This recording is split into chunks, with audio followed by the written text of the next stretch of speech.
Nzambe salanga bolamu. Merci bandeko Balandia Télévision Concorde. To komi awa lelo yo na kati ya émission mais que disent les Écritures. Bandeko, mais que disent les Écritures? Ezali conception ya pasteur oyo boyebi na kati ya mboka Bandundu, pasteur Ngandu ya Elohim Tabernacle. Bandeko, mais que disent les Écritures? Biso musala na biso ko panza sango. Ndeto ye na bato oyo bayebi ba écriture, kasi ba écriture elobi nini akoka ko expliquer et pe ako expliquer biso conception wana azweli yango wapi. Bandeko boyebi bato bateyaka makanisi ezoko ya mikolo na mikolo. Pote tokende musika te tokokutana na pasteur tomenga kosolola na ye, mais neti bozali kolanda sport ezali ko passer rendez-vous moko bandeko na yebisi bino te esalama nanu te bolanda pasteur bato ebele bakozala éclairé na mwa biloko ya mike mwa bakestion batunaka bakozwa baréponse na bango, et peut-être bato ebele bakobongwana mwa baconflit mwa biloko ya mike ba différent oyo ezalaka bato bakoyeba yango. Poto kende musika te. Mbote pasteur. Mbote papa journaliste. Omoni ke naza na ba difficulté mingi peza la lobeka pasteur Ngandu. Ome akoyebisa bato peza bayo bazolanda yo kombo na yo mulai nyonso bakoyeba. Merci ndeko journaliste. Kombo na ngai ezali Pierre Ngandu Kalonga. Voilà, pasteur Pierre Ngandu Kalonga.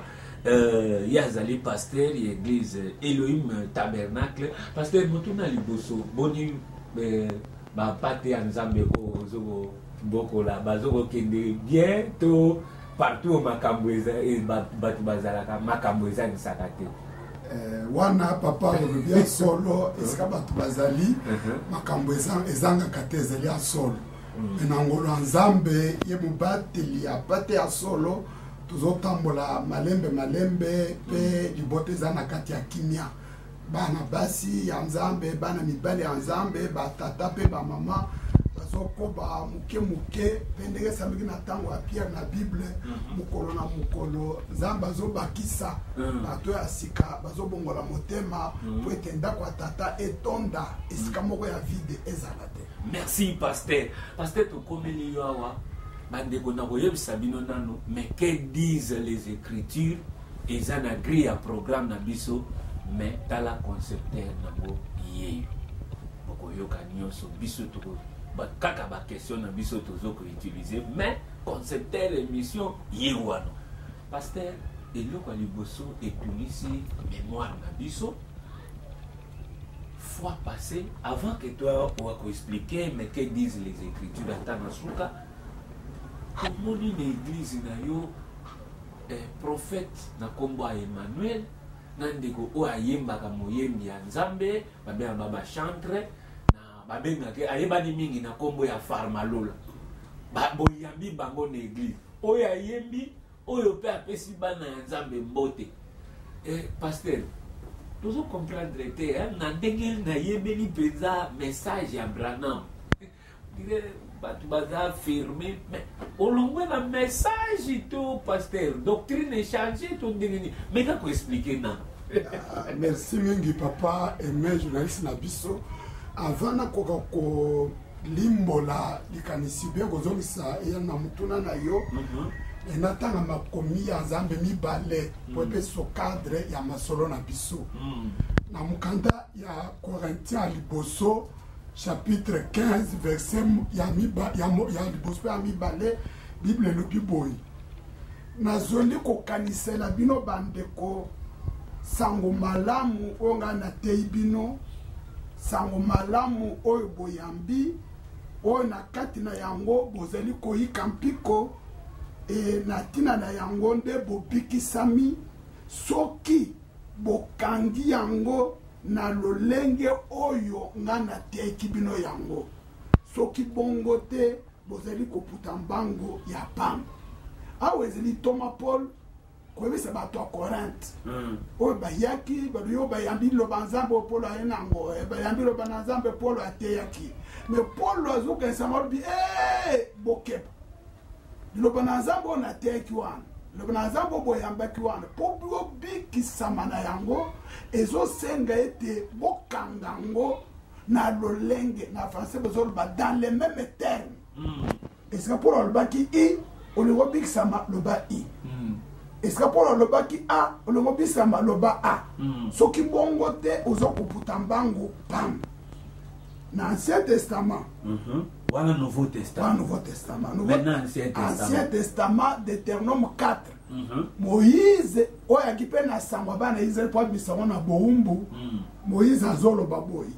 Deutéronome chapitre 4 to bana verset ya yam.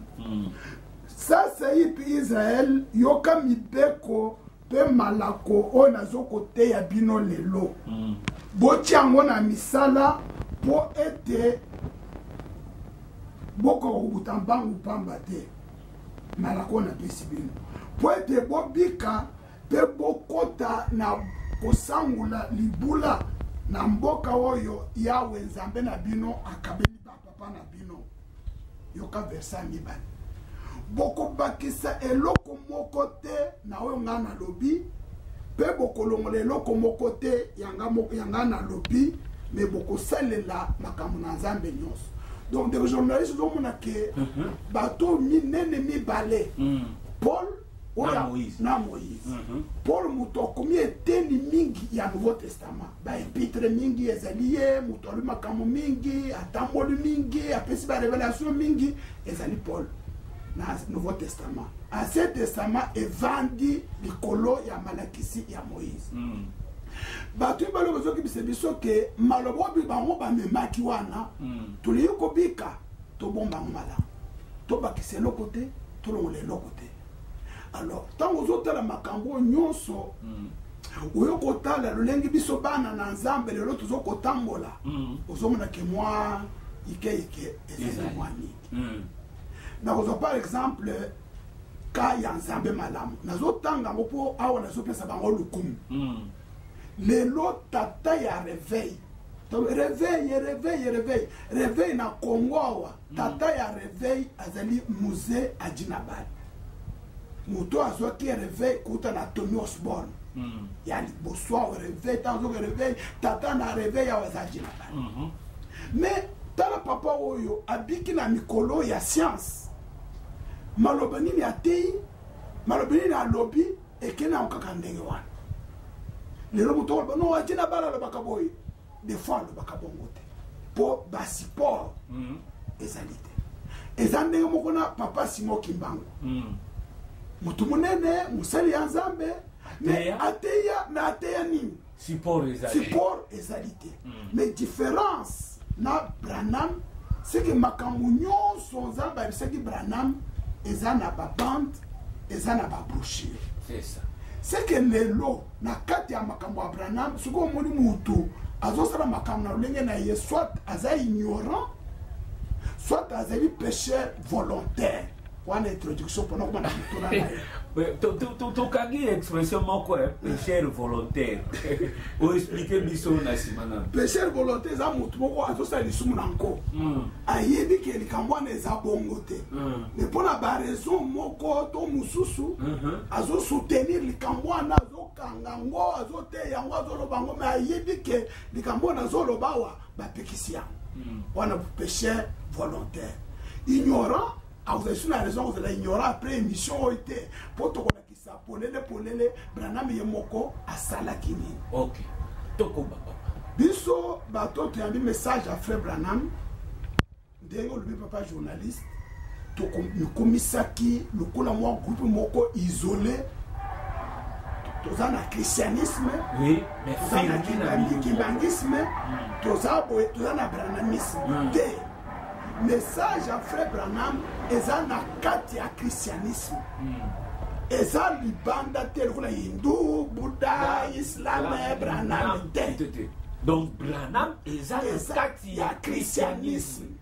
Donc, tu vois, il y a catholique, voilà. Voilà. Merci, papa. Bien que l'église moko moko, ezana moyo moko azotelemela. Oui, oui. Oui, azo soutenir na azo boy. Lelo tango batolobi biso bato saliango.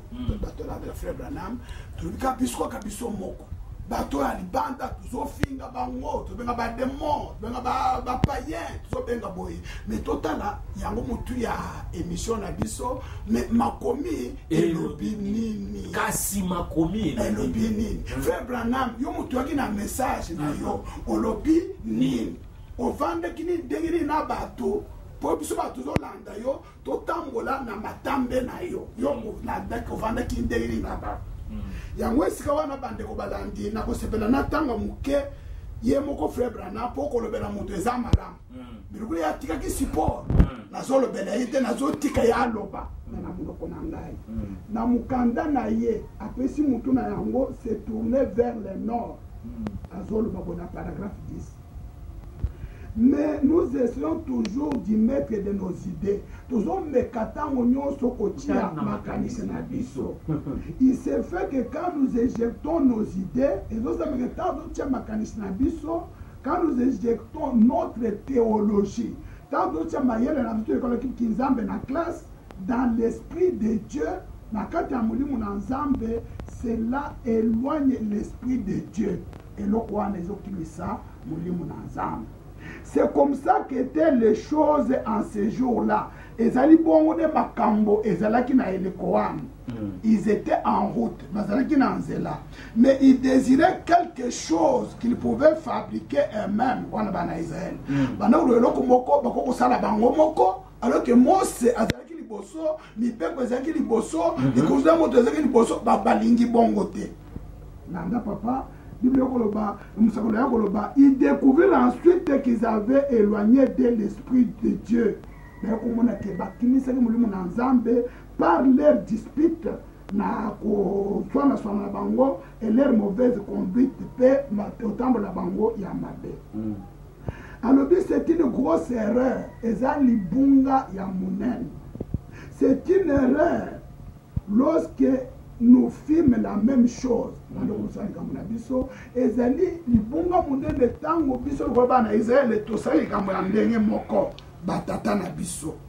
Lorsque le Saint-Esprit descendit pour la première fois sur la rue Aziza, tant que nous sommes et quoi qu'il na liboso na rue Aziza de nanzela wana de pentecôtiste babimi bagi de veille babimi muri musantu qui était en 1906 na Aziza Street et dans bien des parties du monde, si nous avions simplement laissé cela continuer,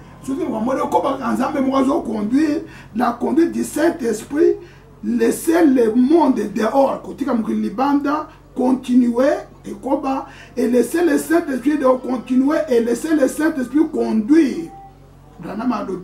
Nous serions déjà dans la terre promise. Nous sommes déjà Moussika, surtout dans Dakaka, étant ici et ensemble. Mais nous sommes éloignés de la chose. Mais Tokimaki, Moussika na yango. Quelque chose est entré dans l'église. Et lokomoko et yokote na ecclesia ou un autre problème, to likambu musus. Et nous avons voulu nous organiser. Wana bande ko bozo ba biso bato Branham azola kisankulu na pena ngweza wapi. Nous avons voulu nous organiser, banko sala organisation na biso au lieu d'aller simplement de l'avant na place que toko baliboso et d'aimer les frères. Peto linga baninga bandeko ya bato mi bande bazabis comme mususu de continuer. Ou pourquoi ne pas laisser tranquille? Pourquoi toka kutika te kamona itika la yango moko totika kibongo te to bandiko swana to bandiko fingama nderi azo sakola azoloba boy. Ainsi, à quoi nous sert-il de dresser des barrières dénominationnelles pour maintenir l'autre dehors? ezo songa biso na nini kokangama biso moko biso na biso Potika. baninga libanda yete wana Branham. Oui, donc pasteur. Ainsi, à quoi nous sert-il de dresser des barrières dénominationnelles pour maintenir l'autre dehors? Branham alobi ezana mutuya nini ke totia bikuke totika batu mususu libanda. Nous ne faisons qu'entourer une chose d'une clôture. Nous avons besoin de mais la clôture est comme privé. Paragraphe 57 à Biboy. Si je pouvais voir toutes les grandes églises, les églises spirituelles, qui se battent au bazar kobundisana. Biso, binote. Mais ce qu'on a dans l'église la véritable et authentique vigne qui sort de Jésus-Christ. Mucho ya solo oizobimana Yesu Christo, seulement les groupes pentecôtistes, bobele bato ya Pentecôte, se rassembler au Vanda et Sikamoko et être frères, peu cause à la bandeko, peu m'importe leur organisation, bazana groupe nini,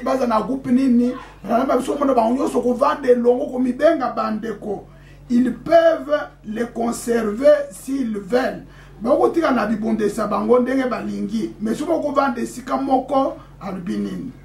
si il n'y a pas de problème, et si comme problème est en côté, mais ne mettez pas un point à la fin. Makambo lobi kolobake esuki kakao nenga na moni boye mutu so komona lisusu te soki mutu abonde na ngai ta ke life le bongo te.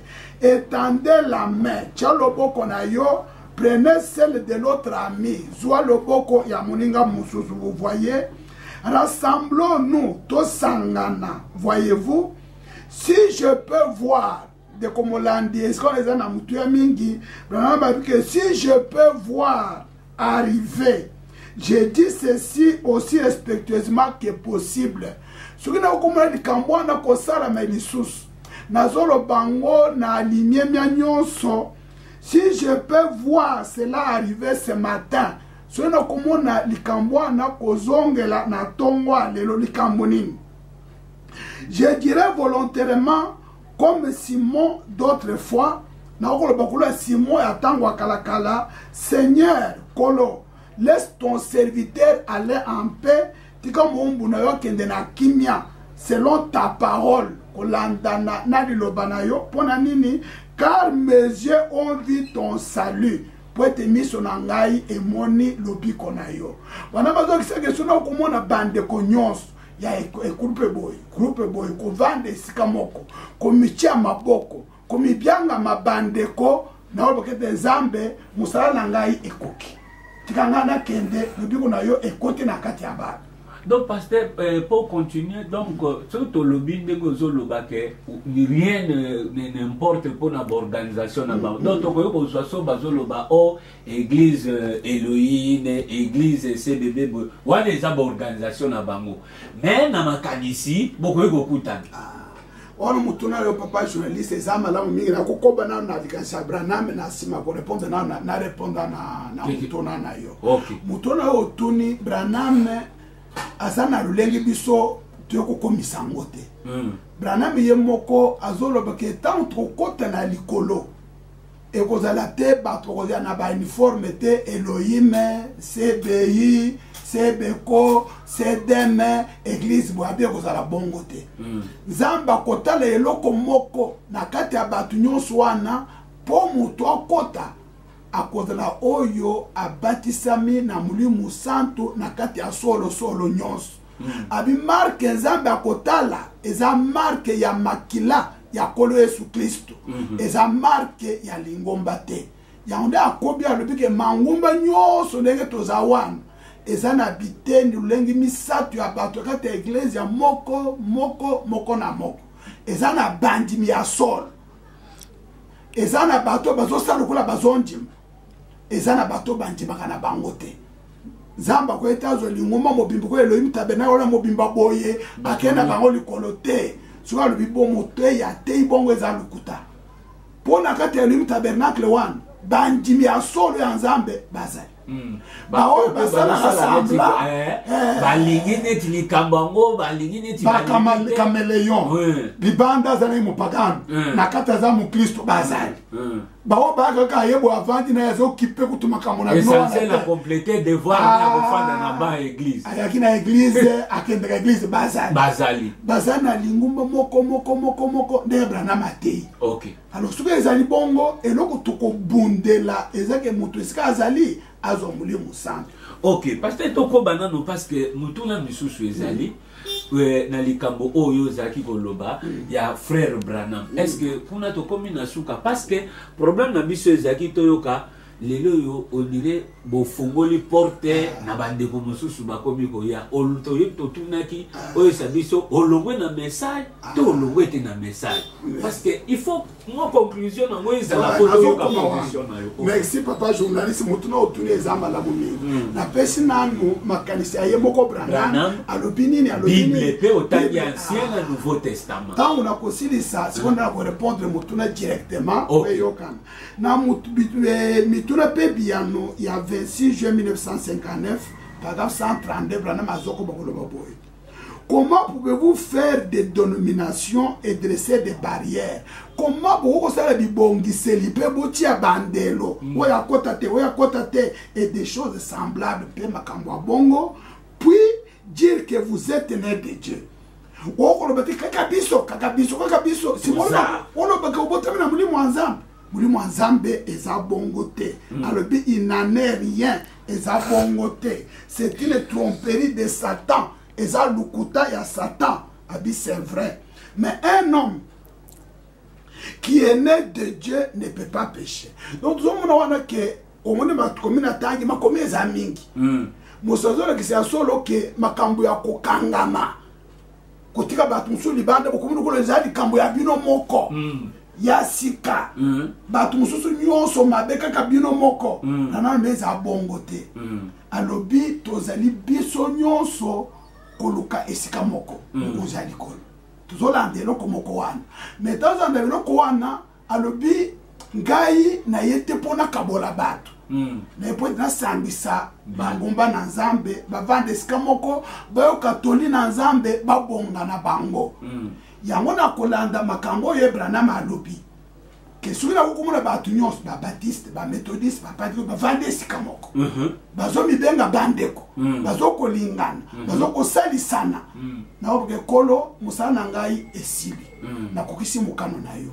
Alors nakobika liloba wana lokola Branham nde okomona ke nakokolonga nake na sedam okete na te nake na vie nouvelle na te nake na mangembo na te pona nini po tozana pozo tovandi bisika moko tomitie maboko tomibengi bandeko ndenge moko Branham ateyaki biso. Voilà. Merci. Alors te comprendre pasteur mais oyo simba surtout déjà ne tu comme ko répondre na question to lingé to tuna to mona ka yope ozokide na mangembo koteya OK parce que na sens wana est-ce que okomi écuménisme wana ke écuménisme te est-ce peut-être na koloba mo eloko moko tango bozoko yamba bandeko wana batei et soki batei oyo doctrine na bino ezo prévoir te ou encore yope okekuna okekoteya mateya oyo bandeko bazosepela te.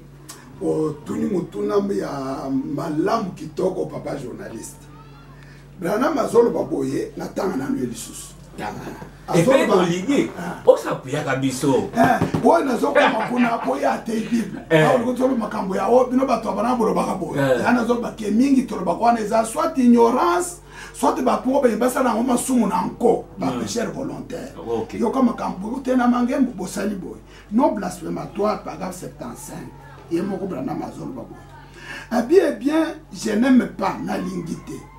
Parfois ils enregistrent ces choses tant mususu bazokanga makambo yo na baband et cela va parmi les frères dans les églises makambo na ezokome pas bandeko na ba église ya mususu et quand ils font cela tant bazo salango alors parfois les frères ont une fausse impression tant mosusu bandeko bazo sosola mabe que j'ai dit quelque chose sur des frères et tazoba makambo na tina la likolo ya bandeko. Si vous pouvez simplement écouter, si vous koyoka et comprendre, peu que sosola, je ne parle contre aucun frère. Wana Branham na lobate na tina mabe ya ndeko moko. Parce qu'il n'est pas convenable pour des frères de parler l'un contre l'autre. Nous devions parler l'un pour l'autre. Et c'est tout le bateau qu'on se soutenir. Pas l'un contre l'autre. Mais quand je parle parfois d'une organisation, comme les presbytériens, les méthodistes, ainsi de suite, pourquoi les presbytériens, les méthodistes, ils disent, voyez, il est contre. Je ne suis pas contre les frères. Je n'ai côté de ma frère qui est là, et la sœur qui est là, ton de commencer à Zalikuna. Je parle contre le système qui divise la fraternité.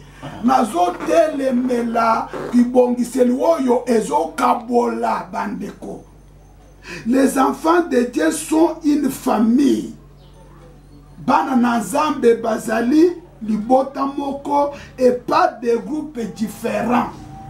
Papa, le lot zolo baboye, Bananazambe a solo. Bazana sebi. Banazamba solo, bazapena CBD. Banazamba solo, bazapena Elohim. Banazamba solo, bazana protestant. Bazana protestant, bazana Bazali catholique. Merci. Pour muto comme kamwana na nzambe te, muto bota maka nde mwana na nzambe. Mais pasteur, vous dites que nazo di maté que yom tozo voté ya maté ya boy. Est-ce que église pardon Elohim ba ko di mango? Makambo tozo te ya onde o mona kasuka na kena mangembo. Elohim mopimba simananga. Bayoka. Po ba yebi que makambo papa zo te ya ezali oyo musakoli otolangi Branham ateya.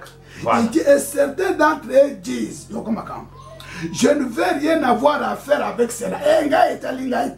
Parce que ce sont les presbytériens. Et moi, je suis méthodiste. Vous voyez, oh, presbytérien, vous voyez, c'est le système de cette organisation qui brise cette fraternité. Et bon, c'est les bateaux des Okabola Bonde. Il y a par exemple, les autres, ils répondre. Na kena mangame koko te ezapona biko Branham alobaki. Ye moko Branham abanda kote kana Branham tabernacle te. Aya en Afrique. Église Branham en Afrique ezalaki te. Atei. Akena Inde, église Branham na Inde ezalaki te. Bahindu. Bahindu. Akena Poto, atena Suisse, atena partout, azakina église te, batozi ambe ba église otozotanga. Même les musulmans. Bazo yamba te musulman mokuto abika kiaza ko mona te mission kufina na kotala moyi, Branham abondeli muto na mission moni. Alors, tant toujours qu'il n'est pas à Baninga, oyo a doctrine. Branham a écolisi biso boyi. Tango moninga admitalisi à se montrer gentil envers yo apesio cher na ye apesio église na ye olobela bango ezaklo muto yambe ona katanda kuna yo na ye asepeli adeple papa yo tikana na mama wa nazoko makuna azongo muno bango bete mama maboko na moko oza seriete brala balbita muto aza gentil apesio cher na yo kote ya te makambo yanji makate. Donc, na aucun droit na église. Pasteur, toujours en amassement. Yo le biko te ya te makambo oyo. Ya animakate. Même ata yo monique tokota na fond. Parce que ça bibongisi na tenet yo le bi ba église. Même ata monique bananzambe na mateya oyo ya te yaka ezo mema bango na kufa. Donc côté ya te.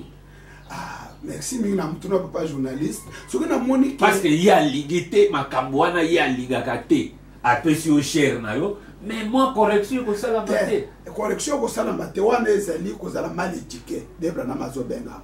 Si vous avez mutu bien éduqué, puis vous allez instruire nazo kende kumuna moninga wana ye moko na bengi alikar.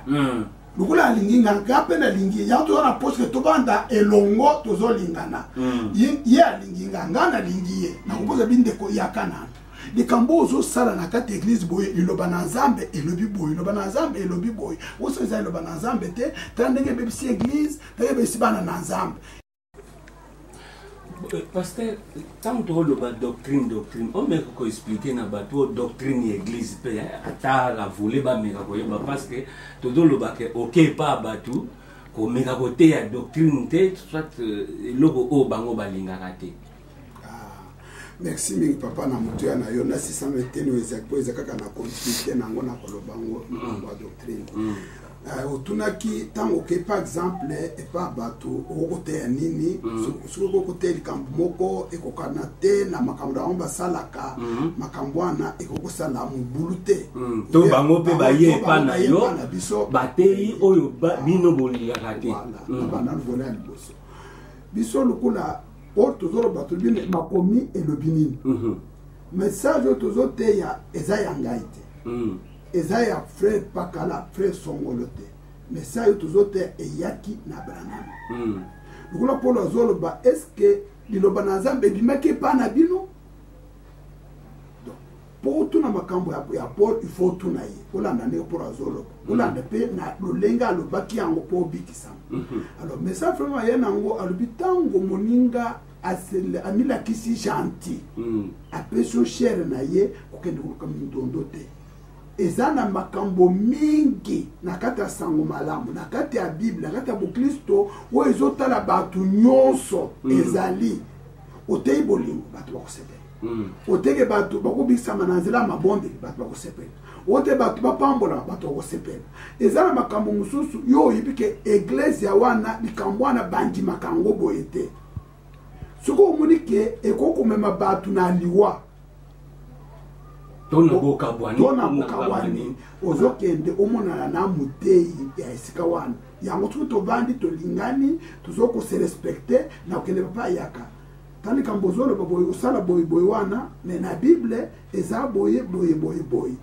ye akozwa makambo na ibisi akosala lango lelo des fois ibisi lelo amoni na nongote ayeko mona lobi des fois quand tu as l'église mingi ezali awa okomona mutu azali awa mais mutu train azana kitasa mukolo vision na ye azo sala na sa vision ya pakala to ya songolo ya père ata olobi ndenge nini soki ameka ko sala ngo na kati église wana c'est que a créé problème a créé désordre au sololi amoni que likamona bano pe bete ndezande boy azozo kambwana asali voyage akepa ya père géniteur bafandi basololi apesi rapport ya église atinenge zotambola eleno papa côté tozalaki tala na moni eloko boye Bible lobi boye biso tosalaka boye te père géniteur akoka olobi mbala moko amoni alobi anzaba kumisama abongisi yango ekobonga na église na yote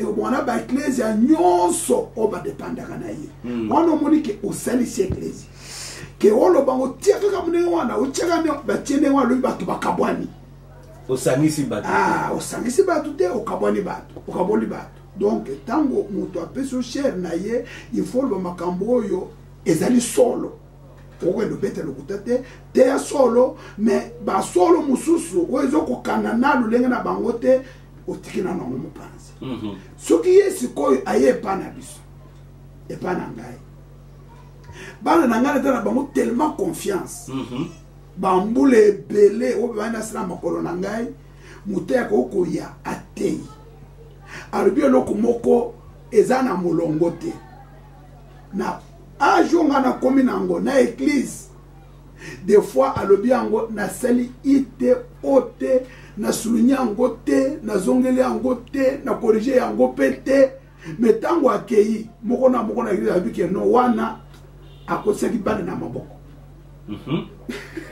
babie wana bale kotoki na maboko baseki eti mais soki eza mpenza omoni ke non likambo alobi eza mpenza na molongo te ezobuka évangile ezobuka boye soit ateisi nango ake aéroport ake Kinshasa non il faut corriger ye azali po azwa mpe bososoli komo ko mpe kotika soki aza nanu wana okei bosole na mopanzi papa likambo oteki wana boye tala eza boye tala eza boye tala ezobuka boye tala boye eza boye papa journaliste soki ye paster wana ye moko azongi na akorige yango eza malamu mingi oyokoseli yango ozocrée désordre yango mangumba tozaka mitu boye toza na déontologie ya kipaster ata moke paster mingi ya koloba ezali mpe émission ekosila lelo te mais doctrine likambo lobi ya doctrine eza malakisi ya moboko donc likambo ezosala ke eklezia evandi likolo ya ndenge ya makambo wana biso tozondimela ke nzambe azali bobele moko kombo na ekolo yesu kristo wana eza doctrine. C'est ça. Alors tokoba kaka tozwa lisusu bozaka banzembo na bino bakantiki oyo ya bino boyemba mais lelo yo on dirait nayebi te paster Ngando akomi kochange mwa makambo ebele lisusu na kati ya message ya Branham okomi koyemba bafarmalola bayembi bozoyemba mpe banzembo oyo mosusu oyebi banzembo mosusu presque ekendaka te na basimetiere bokomi koyemba yango mpe lisusu paster ochange église ochange message ya Branham. Merci mingi papa journaliste. Banzembo tozoyemba na kati église nalobi bozoyemba ya bino mais bokomi kozwa lisusu mpe na bato mosusu banzembo en général mpe bokomi kobenga na bachantre mosusu baya koyemba nzembo na kati église il faut être l'inspiration église moko te na kati ya mokili oyo soki alingaka aitikala na banzembo ya bible il faut que psaume en dehors de psaume pour psaume nde David a suivi l'inspiration na bazaf zamba approuvé yango et côté na beaucoup oyo ya musantu ba psaume libanda ba psaume banzembo musweza banzembo wana il faut de l'inspirer oyo toyembaka oyo toba bakantike oyo tobengaka banzembo na biso banzembo ya Branham nde bato babengaka papa nazoyebisa yo awa sans la peur d'être contredit Branham atikala ko composer nzembo ata moko te oui te ata moko te mais ba oboyemba ke 8 awa nazoko Branham abakisaka ko couplet moko na nzembo moko toyembaka sur les ailes d'une colombe mutu wa composer ki yango Branham abakisaka couplet moko asuka ici banzembo toyembaka oyo eza nzembo ya baméthodiste eza banzembo ya babaptiste eza banzembo ya bapresbytérien ya kala est-ce tokoloba lelo ke inspiration eza kaka ya bapentecôtiste ya kala wana libanda na bango nzambe inspiraka lisusu te nakoprove naza na versa awa nakotanga po ebuka makambo wana tangaka biso papa tutu kuna eza malamu nazokoma na verse sikoyo banzembo inspiration babaptiste bayembi tozwi nzembo wana baméthodiste balobi bazwi nzembo wana soki olandi na kati ya banzembo tozoyemba na baeglise oyo bano banzembo ya biso oyo bakantike na biso na mokanda ya biso ya banzembo oyo bandeko na biso ya Kinshasa basala batinda awa eza na nzembo moko sur le Congo solitaire nzembo wana eza na brochure ata moko ya frère Branham te Branham atikala mpe koyemba yango te mais toyembaka yango toyembaka nzembo moko ma richesse ma gloire Branham ateli koyemba nzembo yango te donc esengeli ke biso mpo toyemba nzembo ekoma ya nzambe il faut ekomama na mokanda il faut uta na Kinshasa eya koyawa wana eza biloko nini wana pasteur namoni conseil église ko se réunir après émission boyoka émission yo makambo toteka mikolo nyonso eza makambo bayebia parce crainte eza ke conseil ya église ko se réunir okokuta nzembo mosusu tozomba par exemple bacomposa na Zimbabwe Branham ayebaka yango tozoyemba nzembo mosusu écoutez au ciel tout ce que tu y a moto composant yango eza frère Ndanda aza na kabinda wana Angola alors il faut tokosa bato te banzembo tozoyemba wana eza banzembo bainspire alors tant bainspire soki inspiration esileki kaka na baprotestant na banani alors eza problème po bible ezoba psaume 33 verset 2 et 3 nazotanga psaume 33 bilobi célébrer l'éternel avec la harpe boyembe na nzambe na célébrer sur le lit à 10 cordes boyembe na lito ya 10 cordes. Yoka verset 3. Chantez-lui un cantique nouveau.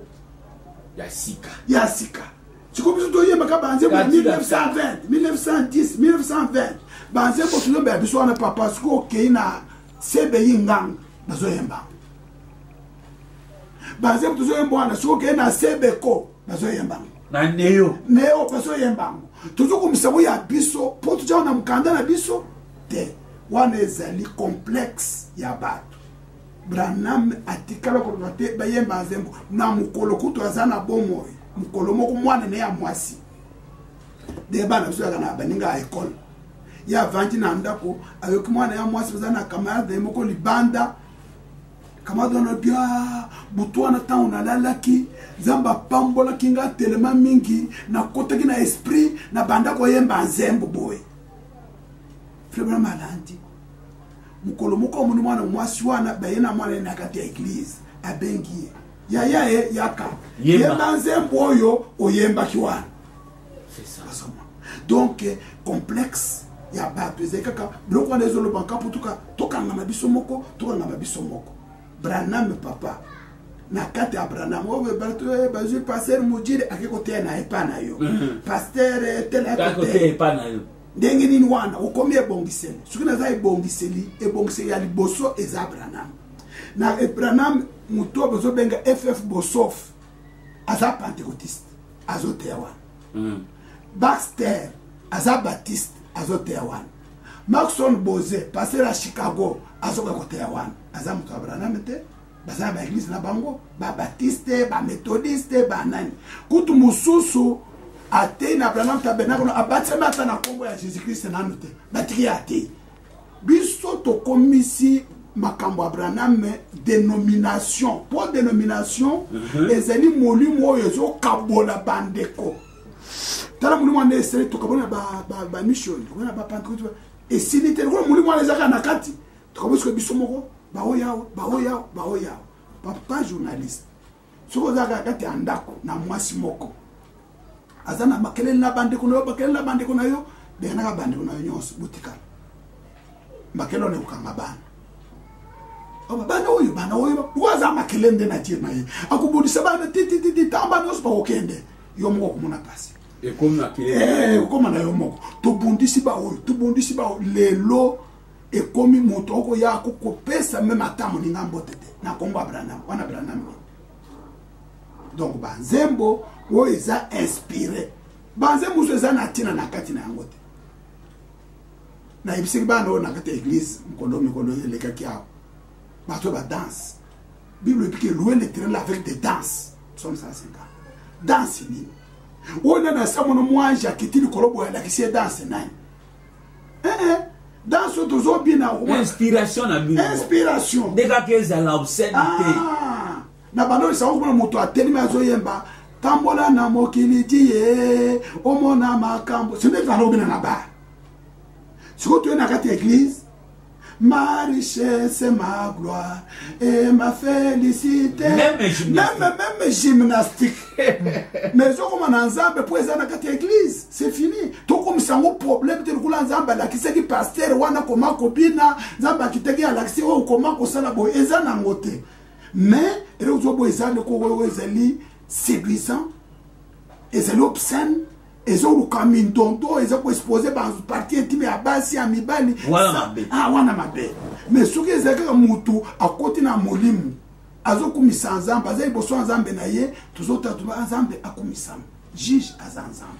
Pasteur Makamba Koloba ezali penza mingi on dit que inspiration est bien na kombo ya mais que disent les écritures. Bande ko balandi ya bayo bazali kolanda biso numéro kaka oyo to affiché na C ya ba télévision na bino ba écran na bino so bozo landa biso na radio 081 660 50 97 oza fidèle na ba numéro ya kala 081 660 50 97. Mais pasteur, moi il va moquer na mais que disent les écritures inspiration Merci mingi papa journaliste. Inspiration ana yeli biso na kotala lelo batu bazolo balokola na école. Toza na école par exemple maître mutra muto akata 60 cm. Kasi makomi et lobinini papa journaliste ezali inspiration na yepo tala même matin na classe ba poser question moko to lobia watano bo mwana moko na moko akatela ngai 60 cm. Muso akatibu. Muso akatibo. Muso akatibo. Ukaba muso a 60 cm aina eloko moko amla ibo. Pona mwana moko na moko azana raison. Au mieux de sa connaissance, denga katiwa, mebo akatibo 60 cm pona ye yangwana. Donc même kubunda no ya yote yangai, ya yote yangai. De point kata, il faut mettre ayana unité de mesure. Ayana mettre à 40 cm à boîte. Aye oye les coups des 2 mètres à boîte, au 50 à boîte, au 60. Alors, et nous que zeli a le unité de mesure na makwamba nzambe ezeli makoko. Ezao batu bazolo bate. On a église na biso to sala kaboy. Et pas na biso ba sala kaboy. Et pas au sala ka ya wana. D'accord. Eza d'accord. Mais nzambe a l'opinion. Au commencement était la parole. La parole était avec Dieu, la parole était Dieu. Et bande les bandes, ezaki ba église était. Et bande les aki maté ya te, baté ipete ba pasteur te, ba prophète ba nete et bande les aki nzambe azali lo. Donc ce prophète a le bien ici mais a le bien bon mais que disent les écritures. Pasteur a le bien ici mais ma combien le bien bon. Église wana tout le monde a basala kaboy. Tout ko bonda ba zo bundisa ba oy, ba zo bundisa ba boy. Mais tout zo makambu nyonso wana to zongisa na makolo. Makomi et le biboni. O makomi et lobi ndeo ba o ya nzambe bakozwa pe bakotambola na yango tolobi mais donc eza émission tene des alaka ozote ya lelo tokote ya tete lelo to donc tozoko solola na kati émission oyo pone logo boy total en écrit baldi ko la tate bilamba ya obscène nini écriture kombe la masangate bato mosusu bamelaka mela mo parce que côté mosusu au téléphone moi alcool nini écriture elobi alors mais pour na lelo mingi to sololi soko simbi to lobi mingi makambo ko etali boyamba osangana kozala ensemble pona eloko moko parce que peut-être ezana mutuna oyo satandaki tokotuna yo mais tozwi inspiration te po bino boza bato inspiration et on s'inspirer malamoko pour répondre et beto yo kayo au benga batu numéro 081 660 50 97 wana numéro ya émission na bino mais que disent les écritures pour le battre que disent les écritures mais que disent les écritures au tuer 3 points liboso donc point de kuna liboso côté au pays sous oti wana yemoko appareil de mesure na biso eza écriture.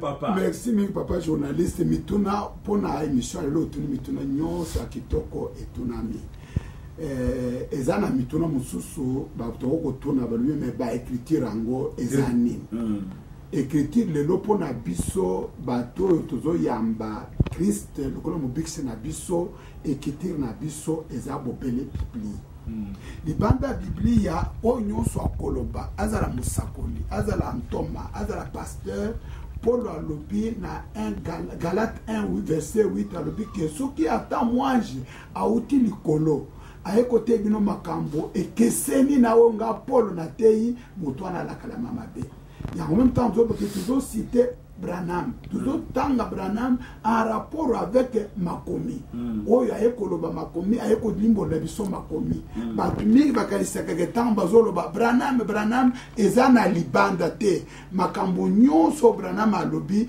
ezali ko uta na Bible ezali ko ezala par exemple ozali na loi moko de na mboka après oyo to ezali mesure d'application pona ko éclairer écriture wana ko éclairer awa loi wana article boye mais pona ko appliquer ango tala boy to ngana mo ke lokula Bible eza constitution na biso mais mesure d'application na yango de batei basali ensemble babimisi makambo na balimboli biso yango te po ata mwana muke akokososola nde lolenge tozolaka makambo frère na malobi ye moko alobi ke makambo nyonso nga na tei bokumu nango na bible kobanda genèse ti apocalypse soki kambo eza libanda alibozwa yango te. Alors makambo tokosolola boza na confiance na émission na bino tokosunguna makambo mingi bokanda na biso tokovandela ekozala bobele Bible. Merci bandeko bana na nzambe pe bandeko ezaka mutu nyonso esengeli ayoka. Merci toiti kozala boye na pasteur Pierre Ngandu ya église Elohim Tabernacle. Bandeko tosepeli mingi lelo yo na eza mateya te ya nzambe me kasi azaki ko expliquer ndenge oyo batu bakanisaka na oyo ezali kosalama. Émission oyo bolandango vraiment tokosenga na bino ba pasteur, ba prophète, ba évangéliste, ba évêque, ba nani, ba bishop o bobengaka, ba nani même batu nyonso bolandango bokozwa répondre. Et bongo soki eloko moko yo pasteur omoni ke ndenge pasteur Ngandu alimboli eza bongo te vraiment komona pasi te benga na o simple na 081 660 50 97 081 660 50 97. Bokokutana na ye porte neza polele akoyamba yo na tout moment téléphone kutu ekangamaka te surtout toza na mboka bandundu ezala yo mutu ozolanda biso soki kobenga benga akorépondre yo. Tozalaki boye na ndeko Aimé Mandio wape yambaki pasteur Ngandu et puis merci na ndeko Joseph Mobeti oyo asalisaki biso na bilili pe na son ndenge bozolanda biso na radio. Tokutani boye poso oyo koya bozangisa te bolanda lisusu ya bien rediffusion ezali bolanda lisusu bobenga et bozala bien. Merci na bino.